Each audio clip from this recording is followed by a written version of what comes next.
El acto de robar, ya sea algo grande o pequeño, no deja de ser un crimen. Pero cuando se hace a pesar de que se tiene una muy buena posición económica, es simplemente difícil de creer. Acompáñenme a conocer los casos más sorprendentes de ladrones millonarios.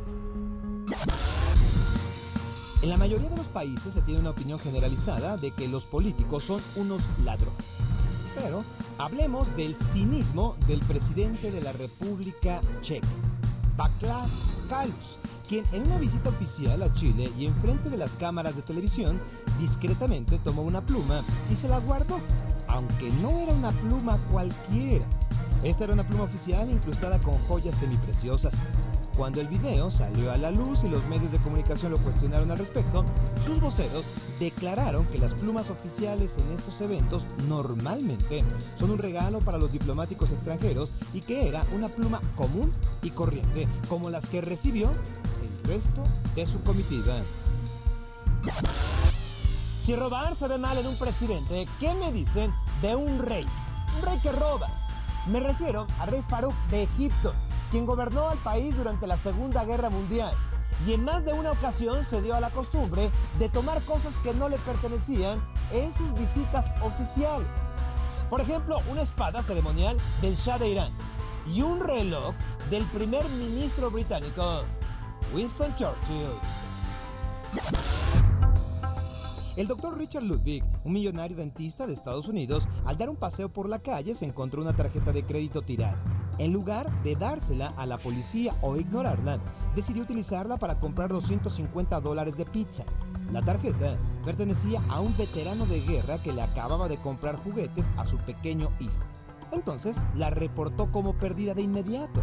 Luego, la policía investigó el último lugar donde se usó la tarjeta y encontró al doctor Ludwig con la tarjeta de crédito, quien a pesar de tener entre $4 millones en sus cuentas, ahora enfrenta cargos de robo de identidad y falsificación.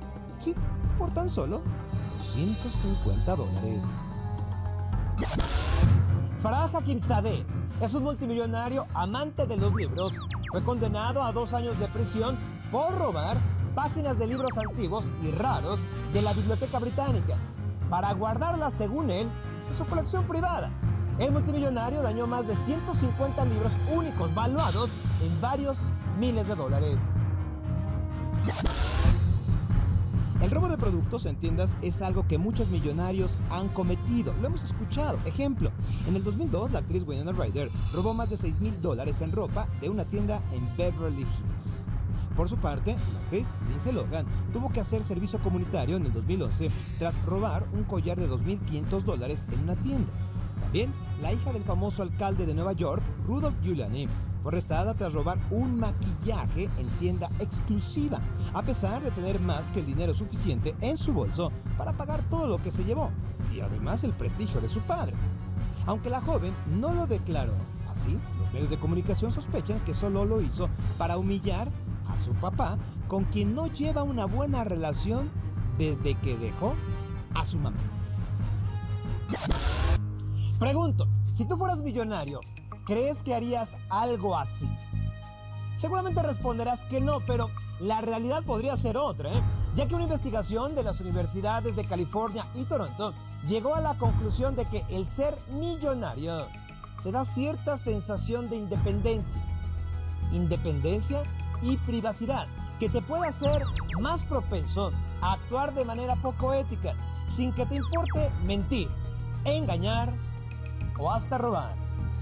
Difícil de creer.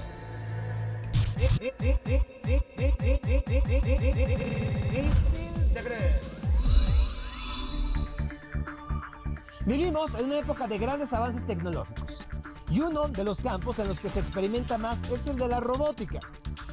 Sin embargo, no todos los experimentos que involucran robots son en beneficio de la humanidad. No, algunos de los avances más importantes en este campo parecen sacados de obras de ciencia ficción o creados por científicos locos. Estos son los avances más difíciles de creer de la robótica actual. La idea de crear robots surgió en gran medida para ayudarnos en tareas complicadas o imposibles de realizar para un ser humano. Por ejemplo, para explorar sitios mortales como el fondo del mar o la superficie de Marte. También se utilizan para facilitar tareas cotidianas. Pero, ¿qué pasaría si de repente los robots se empezaran a comportar como seres humanos, imitando nuestros mayores defectos? Esto es real. Comencemos con el caso de científicos del Tecnológico de Georgia en Estados Unidos que desarrollaron un robot capaz de mentir. Todo comenzó con un experimento donde un robot tenía que encontrar a otro que se escondía. En los primeros experimentos, el robot que se escondía dejaba rastros que indicaban su escondite. Pero, conforme fue avanzando el experimento, el robot que tenía que esconderse empezó a dejar pistas falsas para engañar al otro. ¿Qué creen que pasó? Sus mentiras funcionaron. Lo increíble es que este comportamiento no estaba programado en el robot. Dicen, surgió de forma natural. Después de esta evolución robótica, se puede pensar que ayudarían en cuestiones militares, confundiendo al enemigo. No solo se les ha enseñado a mentir a los robots, también se les enseñó a no ayudarse entre sí. En un experimento en el que tenían que recolectar objetos valiosos con ayuda de otros robots, algunos decidieron no revelarle a sus compañeros la localización de los objetos. Esto para quedarse con ellos. Un experimento de científicos de la Universidad de Austin, Texas, logró darle otra característica humana a un robot. Una enfermedad mental, específicamente esquizofrenia. Se trabajó con una inteligencia artificial llamada Discern, que funciona de manera similar a un cerebro humano, es decir, simulando conexiones neuronales. Los investigadores piensan que la esquizofrenia se origina porque el cerebro retiene demasiada información y no puede distinguir lo importante de lo insignificante. Los científicos entonces modificaron al robot Discern para que absorbiera toda la información posible sin discriminar. El resultado fue que la computadora desarrolló síntomas similares a los de un esquizofrénico, inventando historias imposibles, diciendo cosas sin sentido y hasta acusándose de haber cometido un ataque terrorista que no era cierto. Pregunto, ¿las computadoras tienen imaginación? Una supercomputadora del buscador de internet Google, después de ver millones de imágenes de gatos, logró imaginar su propia versión. Sí, una computadora logró imaginar algo. La supercomputadora Nautilus es una computadora con capacidades casi infinitas de aprender. El Nautilus fue sujeto de un experimento difícil de creer. Se le llenó con millones de noticias generadas desde 1945 y se le dio una simple instrucción: analizar el lugar donde sucedieron los hechos y el estado de ánimo manifestado en cada noticia. Usando esta información, la computadora pudo predecir con increíble exactitud eventos futuros. Bueno, ustedes se preguntarán, ¿con qué tanta exactitud? Basta un ejemplo. La computadora predijo dónde encontrar a Osama Bin Laden. Repito, dónde encontrar a Bin Laden. También predijo los levantamientos de países como Egipto y Libia, y todo únicamente analizando las noticias de los últimos años. Por si fuera poco, ya existen programas que pueden, se dice, predecir ciertos crímenes como asesinatos. Para ello, las computadoras utilizan millones de datos que pueden dar una idea bastante precisa de la incidencia criminal. Para muchas personas, estos avances ponen en riesgo a la raza humana, porque temen que los robots lleguen a superarnos y entonces convertirse, bueno, tal vez no todos, en los seres dominantes del planeta. Difícil de creer. ¡Ándale! Antiguamente se decía que ni los mismos dioses tenían el poder para deshacerse de ellas.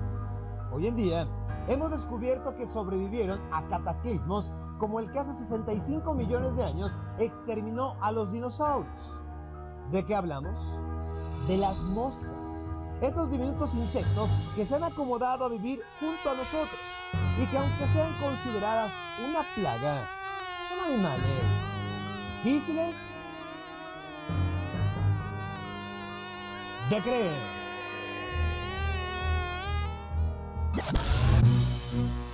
Para variar, comencemos hablando bien de ellas, de las moscas.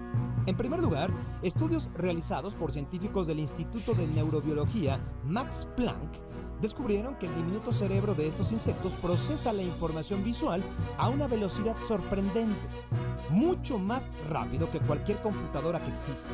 Es decir, ellas ven todo lo que pasa a su alrededor en cámara lenta, al estilo Matrix. Además de tener una visión de 360 grados, lo cual les brinda una importante ventaja a la hora de enfrentarse a los peligros, y por ello es que resulta bastante complicado matarlas al vuelo. Además, todo su cuerpo está recubierto con células sensibles a la presión del aire, por lo que sienten cuando algo o alguien se aproxima.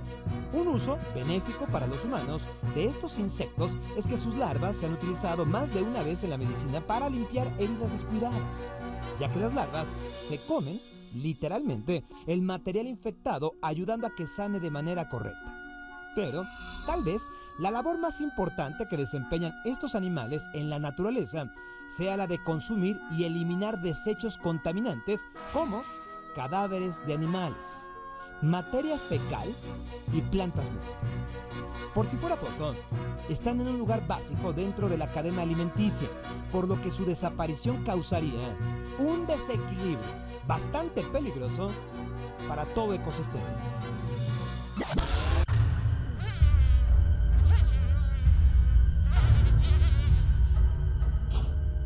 Se calcula existen más de 300.000 especies de moscas pertenecientes al orden de los dípteros, del griego di, que significa dos, y tero, que significa alas. La más común es la conocida como mosca doméstica, que nos ha acompañado desde la prehistoria a conquistar todo el planeta.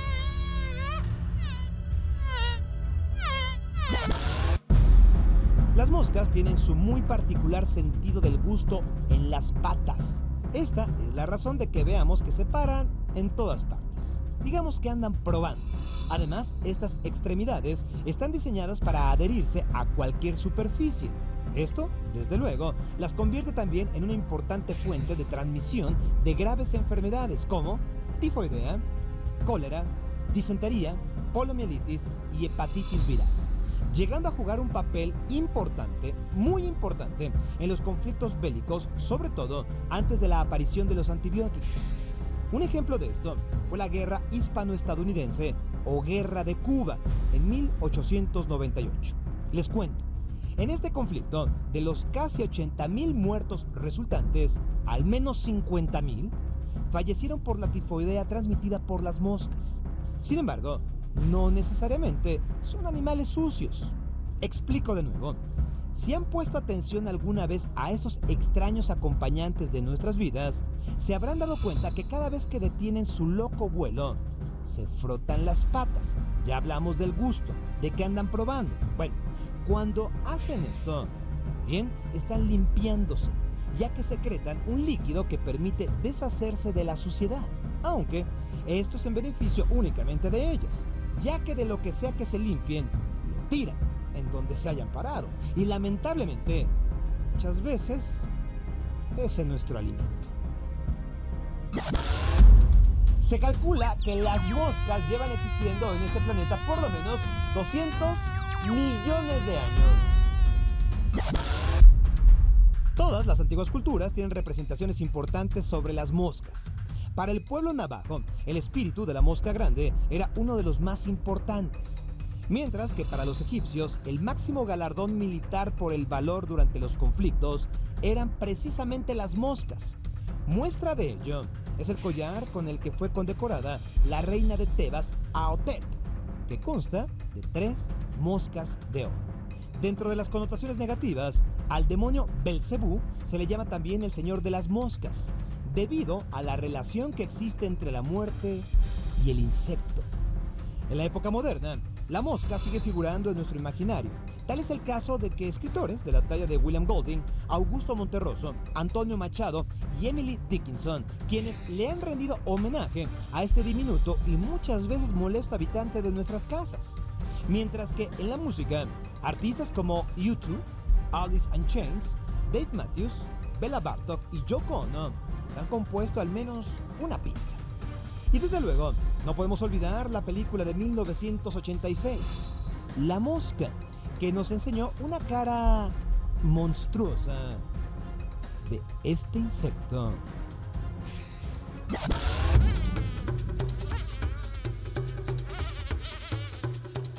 Para algunos, molestas y peligrosas. Las moscas tienen todavía un papel que jugar en la vida de este planeta. También las podemos respetar, ¿no crees? Difícil de creer.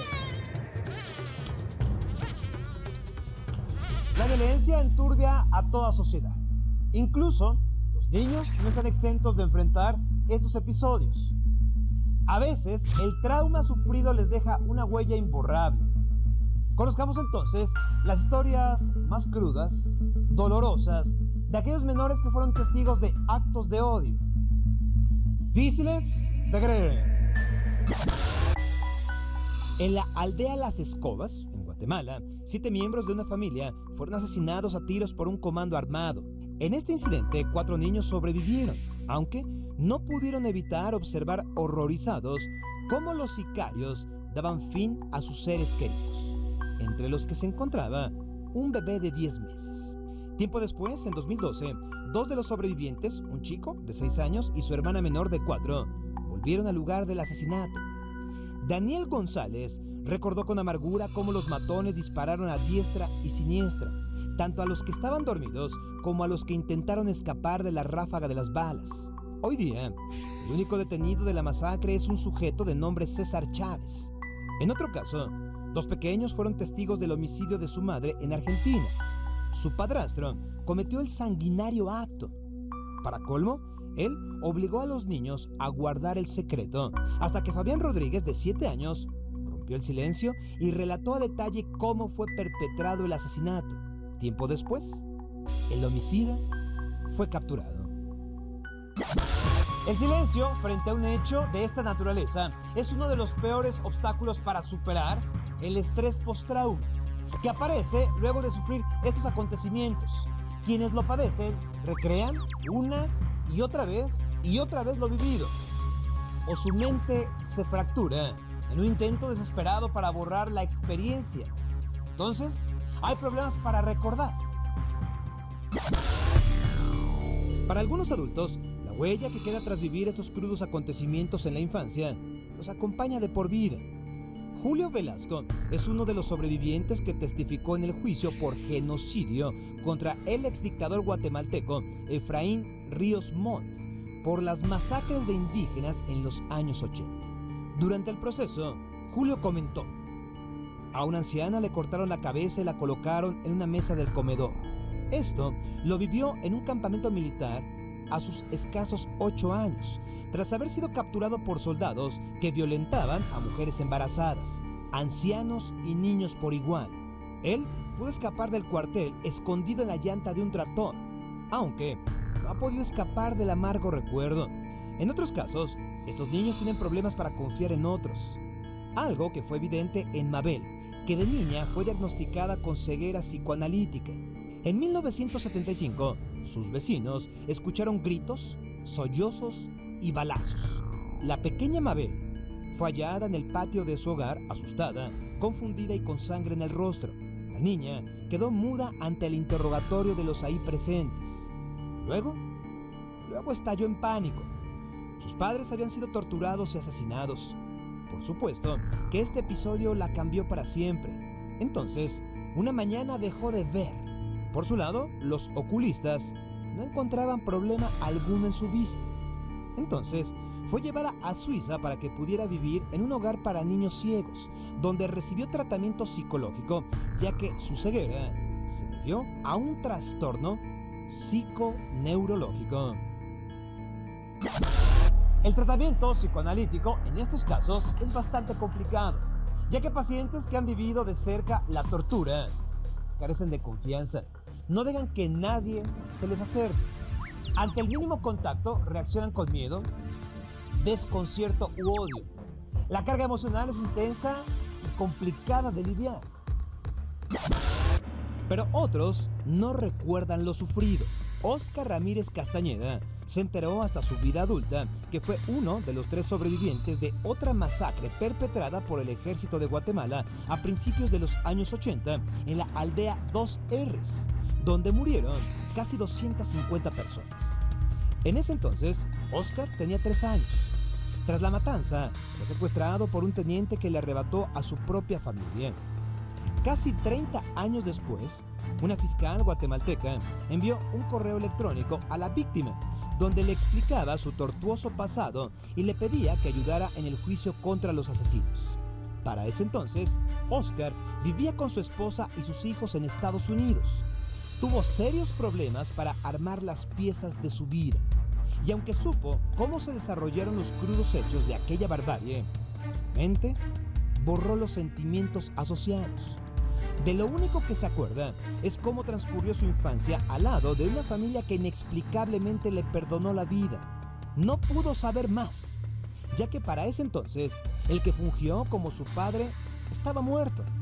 Hasta ahora, todos los militares asesinos que encontraron en Guatemala cumplen una condena, aunque hay que decirlo, 7 siguen prófugos.